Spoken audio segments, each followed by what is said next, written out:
സമ്പത്തിൻ്റെ സുവിശേഷം എന്ന സാമ്പത്തിക പഠന വിചിന്തന പരമ്പരയിലെ മറ്റൊരു എപ്പിസോഡിലേക്ക് ഏവർക്കും സ്വാഗതം. വളരെ സന്തോഷകരമായ രീതിയിൽ, അഭിമാനകരമായ രീതിയിൽ നമ്മുടെ ഈ പഠനം മുന്നോട്ട് പോവുകയാണ്. ധാരാളം പേർക്ക് ഇത് ഉപകാരപ്രദമാകുന്നുണ്ട് എന്നറിയുന്നതിൽ എനിക്ക് സന്തോഷമുണ്ട്. പണത്തെ കൈകാര്യം ചെയ്യാൻ പഠിക്കുക എന്നുള്ളത് വളരെ പ്രധാനപ്പെട്ടതാണ്. If you can manage your money, money will manage you. പണത്തെ കൈകാര്യം ചെയ്യാൻ നമുക്കാവുന്നില്ലെങ്കിൽ പണം കയറി നമ്മളെ കൈകാര്യം ചെയ്യും. അത് വലിയ കടബാധ്യതയിലേക്കും പിന്നെ ജീവിതത്തിൽ നിന്നുള്ള ഒളിച്ചോട്ടത്തിലേക്കുമൊക്കെ നമ്മളെ നയിക്കും. ഒരുവൻ ദരിദ്രനായി ജനിക്കുന്നത് അവൻ്റെ കുറ്റം കൊണ്ടല്ല.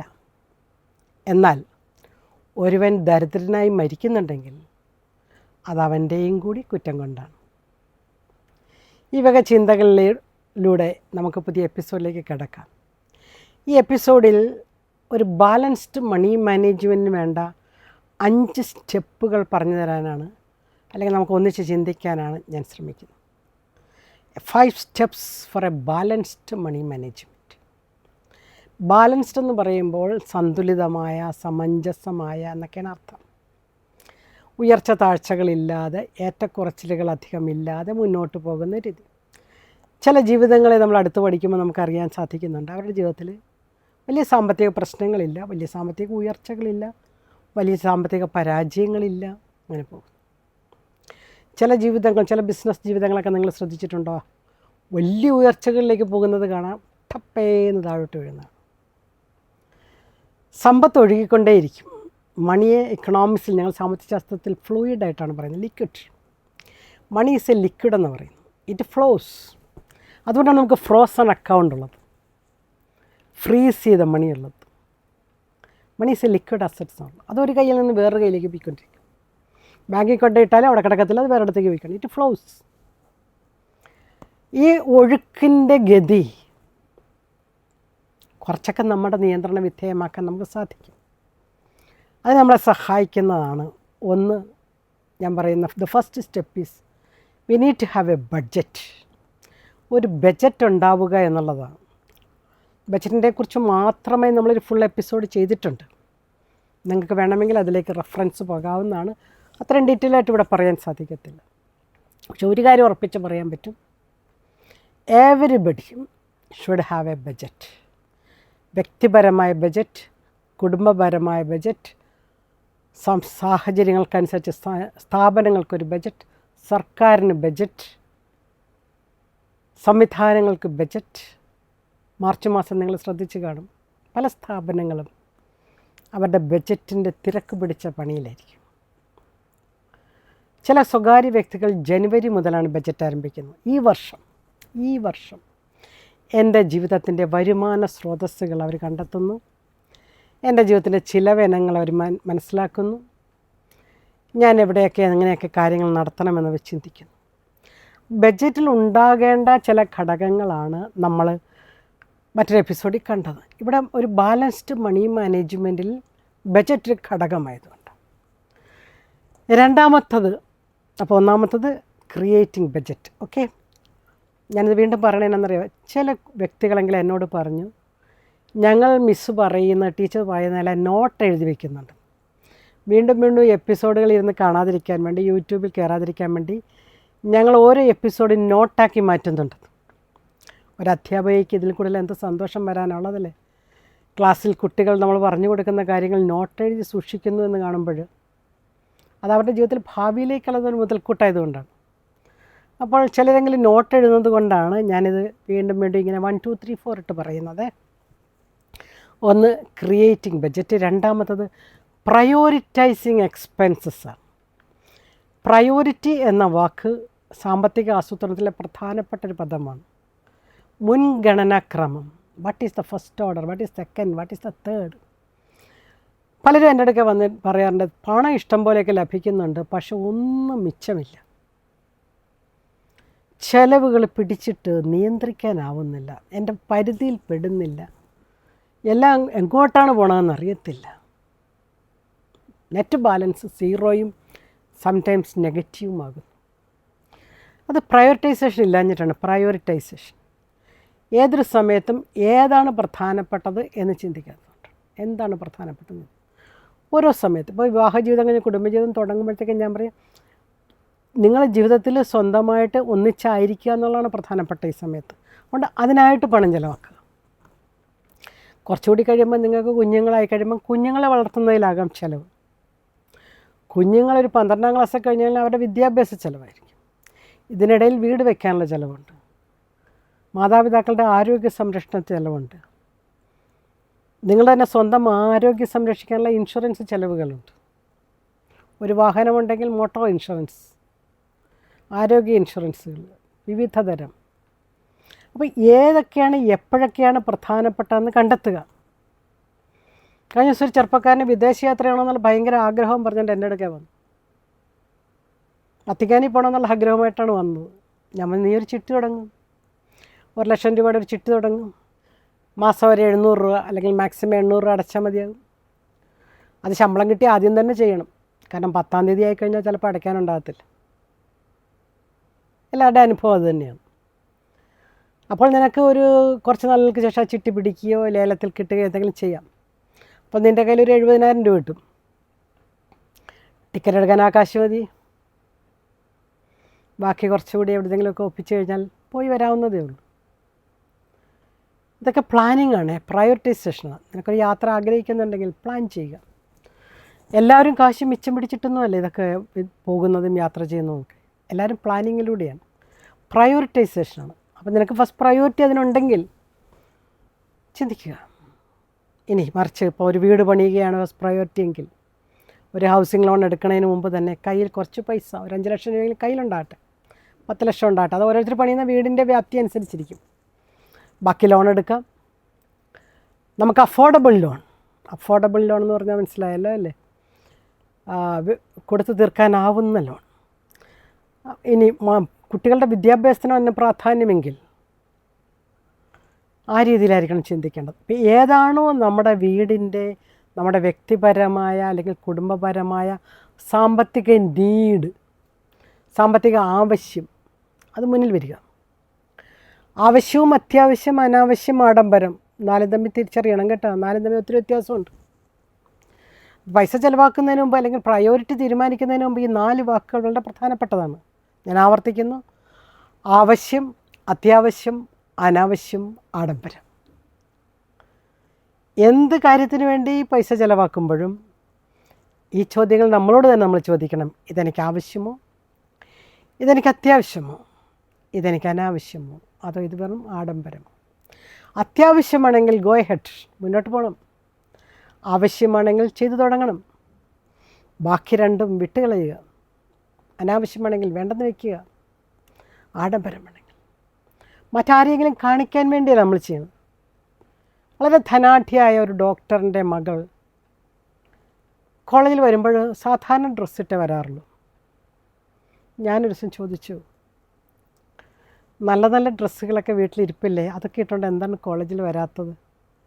അപ്പോൾ അവൾ എന്നോട് മറുപടി പറഞ്ഞു, അമ്മ പറഞ്ഞിട്ടുണ്ട് മറ്റുള്ളവരോടൊപ്പം നിന്നാൽ മതി, മറ്റുള്ളവരെക്കാളും മുകളിൽ കയറണ്ടെന്ന് പറഞ്ഞിട്ടുണ്ട്.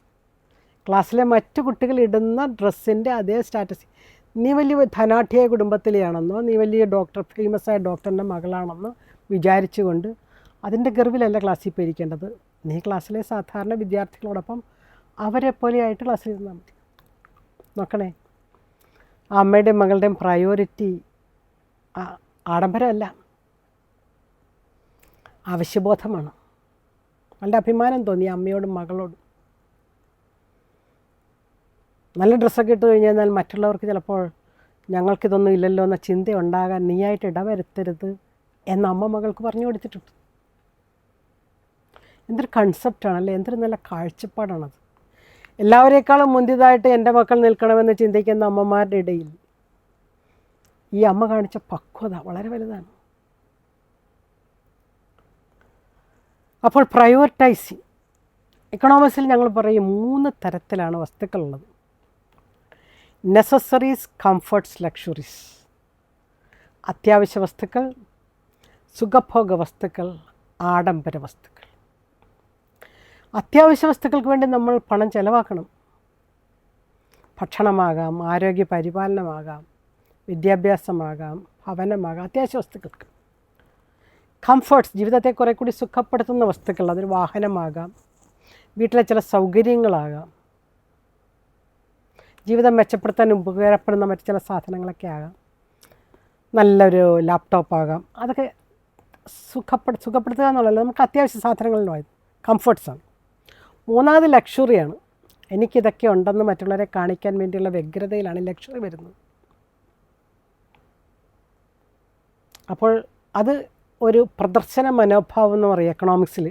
ഡെമോൺസ്ട്രേഷൻ എഫക്റ്റ് എന്നുള്ള തിയറിയാണ് ഞങ്ങൾ പഠിപ്പിക്കുന്നത്. ഡെമോൺസ്ട്രേഷൻ എഫക്റ്റ് എന്ന് പറഞ്ഞ അർത്ഥം എനിക്കെന്തൊക്കെയോ ഉണ്ടെന്ന് കാണിക്കാനുള്ള ഒരു ത്വര. അതായത് സാമ്പത്തിക ശാസ്ത്രത്തിൽ ഞങ്ങൾ അതിനെ പഠിപ്പിക്കുന്നത് ഇങ്ങനെയാണ്: to keep up with the Joneses and surpass the Joneses എന്ന് പറയും. ജോണസസ് എന്നുള്ള വാക്കോട് ഉപയോഗിക്കുന്ന അയൽക്കാരൻ എന്നുള്ള അർത്ഥത്തിലാണ്. ഒന്നുകിൽ അയൽക്കാരനൊപ്പം എത്തുക, അല്ലെങ്കിൽ അയൽക്കാരനെ മറികടക്കുക.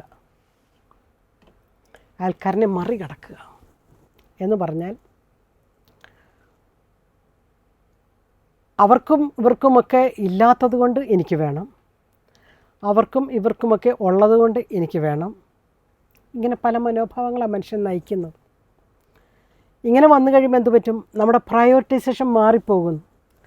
നമുക്ക് ആവശ്യമുള്ള വസ്തുവല്ല, പക്ഷെ അവർക്കൊക്കെ ഉള്ളത് കൊണ്ട് എനിക്ക് വേണം.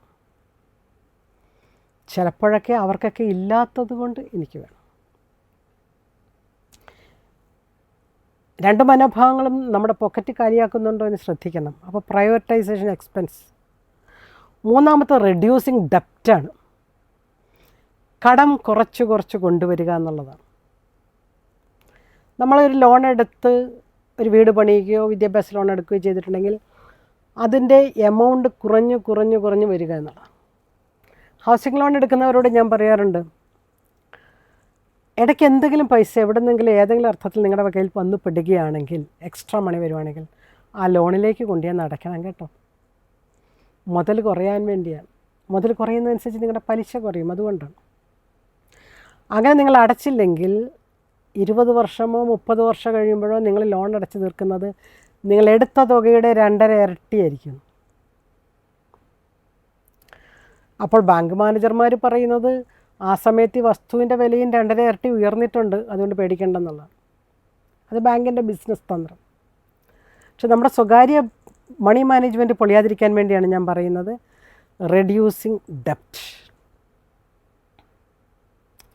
ഡെപ്റ്റ് കുറച്ചുണ്ട്. കടം എല്ലാ മനുഷ്യർക്കും ഉണ്ട് കേട്ടോ. കടബാധ്യതയില്ലാതെ ജീവിക്കാൻ പറ്റത്തില്ല.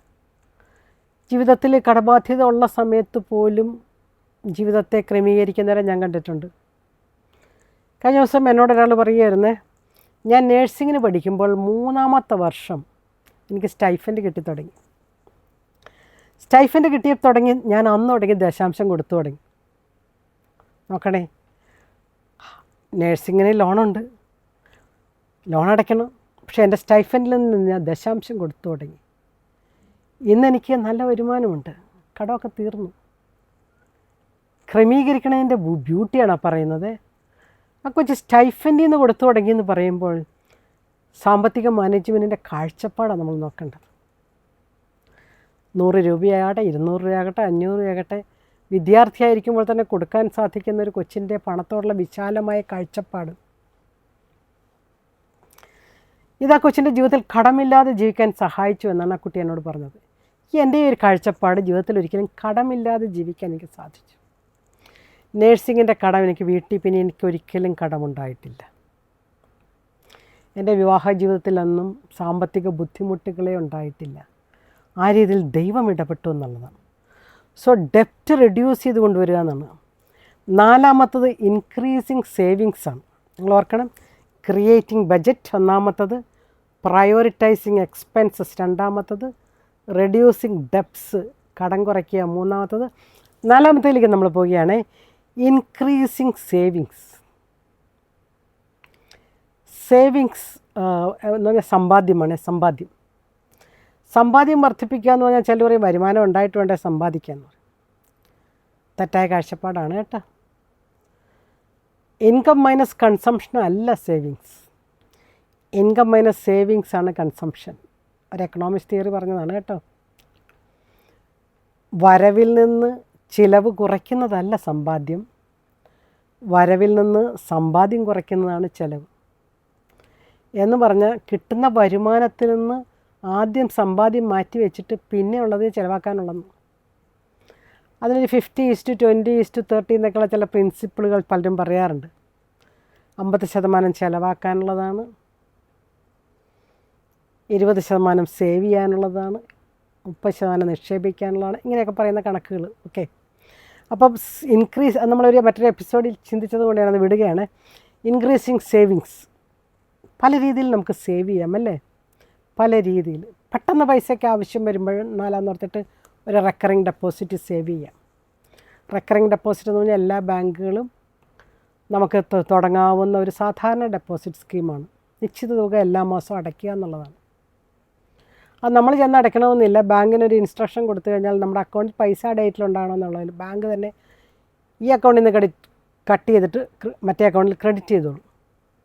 ഒരിടത്തുനിന്ന് ഡെബിറ്റ് ചെയ്തിട്ട് അവിടെ ക്രെഡിറ്റ് ചെയ്തോളും ബാങ്ക് തന്നെ, നമ്മളൊരു ഇൻസ്ട്രക്ഷൻ കൊടുത്താൽ മതി.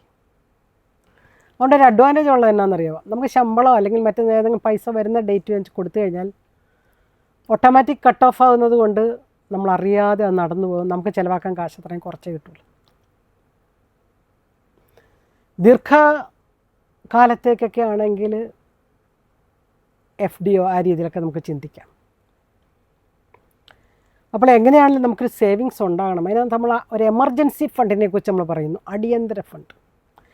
അടിയന്തര ഫണ്ട് എന്ന് പറഞ്ഞാൽ അടിയന്തരം കൂടാനുള്ള ഫണ്ടല്ല, അടിയന്തര ആവശ്യങ്ങൾക്കുള്ള ഫണ്ടാണ് എമർജൻസി ഫണ്ട്. എന്ന് പറഞ്ഞാൽ അടുത്ത 6 മാസം എനിക്ക് ജോലി ഇല്ലാതായാൽ, അടുത്ത 6 മാസം എൻ്റെ ബിസിനസ് പൊളിഞ്ഞു പോയാൽ എൻ്റെ കയ്യിൽ ജീവിക്കാനുള്ള കാശ്, അതിനെയാണ് എമർജൻസി ഫണ്ടെന്ന് വിളിക്കുന്നത്.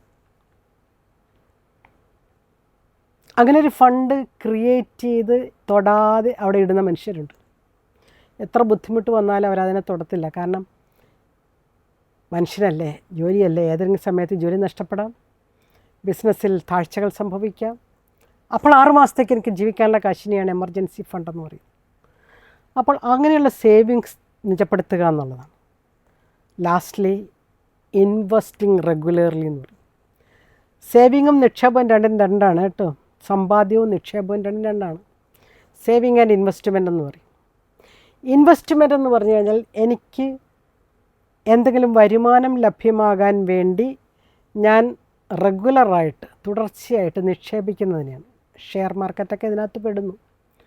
പക്ഷേ ഷെയർ ബിസിനസ്സിലോട്ടൊക്കെ നിങ്ങൾ കടന്നു പോകണമെങ്കിൽ നിങ്ങൾക്ക് അതേക്കുറിച്ച് വലിയ ഗ്രാഹ്യമുണ്ടാകണം.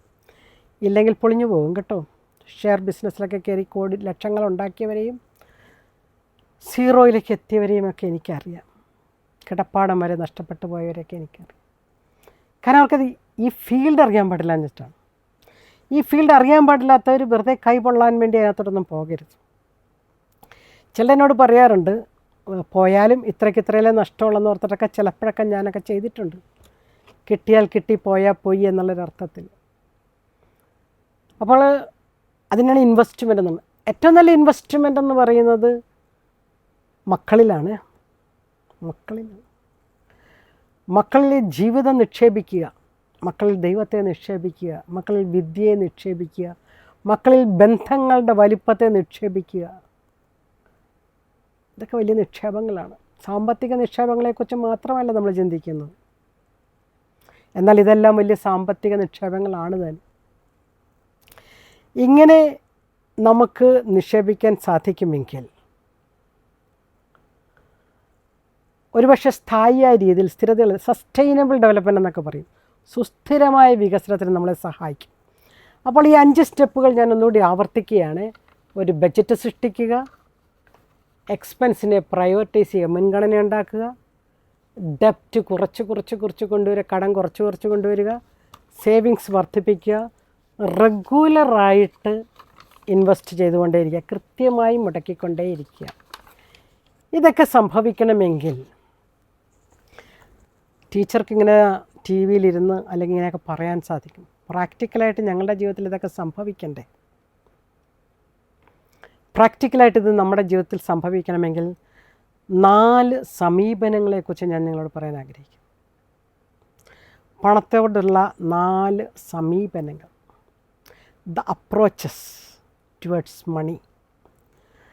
പണത്തെ നമ്മൾ കൈകാര്യം ചെയ്യുമ്പോൾ, പണത്തെ നമ്മൾ ഡീൽ ചെയ്യുമ്പോൾ നമുക്കുണ്ടാകേണ്ട സമീപനങ്ങൾ. ഒന്നാമത്തത് വളരെ നെഗറ്റീവായിട്ടുള്ളൊരു സമീപനത്തെക്കുറിച്ചാണ്. ചിലർ സാമ്പത്തിക കാര്യങ്ങളെ കംപ്ലീറ്റ് അവോയ്ഡ് ചെയ്യും. പണത്തെക്കുറിച്ച് ചിന്തിക്കുകയോ ചർച്ച ചെയ്യുകയോ സംസാരിക്കുകയോ ഒന്നും ചെയ്യത്തില്ല. കംപ്ലീറ്റ് മണി അവോയ്ഡൻസ് എന്ന് പറയും. അവർ പറയും ഞങ്ങളുടെ വീട്ടിലൊക്കെ പണത്തെക്കുറിച്ച് സംസാരിച്ചു തുടങ്ങിയാൽ വഴക്കാകും. ഭാര്യയും ഭർത്താവും കൂടി കാശിൻ്റെ കാര്യം പറയാൻ തുടങ്ങിയാൽ പിടിച്ച ചിട്ടിയുടെയും പിടിക്കാത്ത ചിട്ടിയുടെയും അടച്ച EMIയുടെയും കറണ്ട് ചാർജിൻ്റെയൊക്കെ പറഞ്ഞ് വഴക്കുണ്ടാക്കണതിനേക്കാളും നല്ലത് മിണ്ടാതിരിക്കണം എന്നുള്ളത്. അവരങ്ങ് അവോയ്ഡ് ചെയ്യും. മാത്രമല്ല ചിലർക്ക് പണക്കാരോടും ഒക്കെ ഒരു അസ്വസ്ഥതയാണ്. അവർ പറയും ധനവാന്മാരെല്ലാം ഗ്രീഡിയാണ്. Rich people are always greedy എന്ന് പറയും. അവർക്ക് കാശില്ല, അതുകൊണ്ട് കാശുള്ളവരോട് ഉള്ള മനോഭാവമാണ് ഞാൻ പറയാം. അവരൊക്കെ ഭയങ്കര അഹങ്കാരികളും അല്ലെങ്കിൽ ആർത്തിയുള്ളവരൊക്കെയാണ്. I don't need money. പണമില്ലാത്തതാണ് നല്ലത്. എനിക്ക് ആവശ്യത്തിന് പൈസയൊന്നും വേണമെന്നൊന്നുമില്ല. അല്ലെങ്കിൽ എന്തിനാ പൈസ? ചിലരുടെ വിചാരം ഇതൊക്കെ കുറിച്ചൊന്നും പറയേണ്ട കാര്യമില്ല, ഇതൊന്നും എന്നെ ബാധിക്കുന്ന കാര്യമല്ല എന്ന്. കഴിഞ്ഞ ദിവസം ഒരു വീട്ടിലോട്ട് ചെന്നപ്പോൾ ഞാൻ പറഞ്ഞു നിങ്ങൾക്ക് ആവശ്യത്തിന് പൈസ ഉണ്ടല്ലോ, ഇവിടെ നിന്നൊരു നല്ലൊരു അടുക്കള പണിയാൻ പാടില്ലെന്ന് ചോദിച്ചു. കാരണം അടുക്കള വളരെ ഷാബിയായിട്ട് കാഴ്ചപ്പെട്ടതുകൊണ്ട് ഞാൻ ചോദിച്ചതാണ്. അപ്പോൾ അവർക്ക് മക്കളില്ലാത്ത ദമ്പതികളവർ. ആർക്ക് വേണ്ടിയാണ്, എന്തിനു വേണ്ടിയാണ്? ആർക്ക് വേണ്ടി വന്നു? ഞാൻ പറഞ്ഞാൽ ആർക്കും വേണ്ടിയല്ല, നിങ്ങൾക്ക് വേണ്ടി. നിങ്ങൾക്ക് ഭാര്യയ്ക്കും ഭർത്താവിനും നല്ലൊരു അടുക്കള, മക്കളില്ലെന്ന് പറഞ്ഞാൽ അടുത്ത തലമുറയെക്കുറിച്ചല്ലേ എന്തെങ്കിലും, നിങ്ങൾക്ക് വേണ്ടി.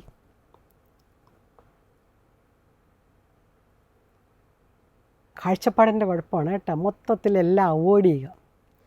രണ്ടാമത്തെ ഒരു കൂട്ടരുണ്ട്, മണിയെ വർഷിപ്പ് ചെയ്യുന്നു, ആരാധിച്ചുകൊണ്ടിരിക്കും. അവരുടെ വിചാരം കാശുണ്ട് എല്ലാമായി. കാശുണ്ടെങ്കിൽ ഫ്രീഡമായി, കാശുണ്ടെങ്കിൽ എൻജോയ്മെൻറ്റായി, കാശുണ്ടെങ്കിൽ എല്ലാമായി. അത് തെറ്റായ പ്രവണതയാണ് കേട്ടോ. Abundance of money is root of evil എന്നാണ് ബെർട്രാൻഡ് റസൽ പറഞ്ഞിരിക്കുന്നത്.